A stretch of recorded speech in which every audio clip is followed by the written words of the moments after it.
Breaking news. Pola सणानिमित्त बैल धुण्यासाठी गेले असता दोघं भावांचा पाण्यात बुडून मृत्यू। नंदुरबार तालुक्यातील रणाळी गावाजवळील नाल्यात काल सायंकाळी एक दुःखद घटना घडली।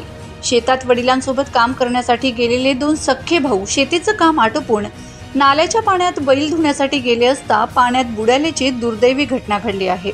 या घटनेने धात्रक परिवारावर व रणाळी गावावर शोककळा पसरली आहे।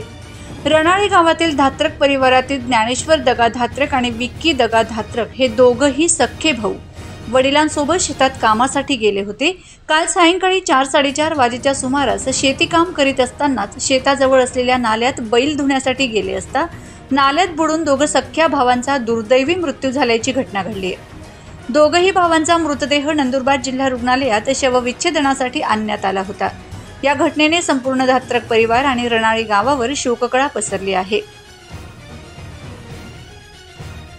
Bureau report, Navapur express news, Nandurbar.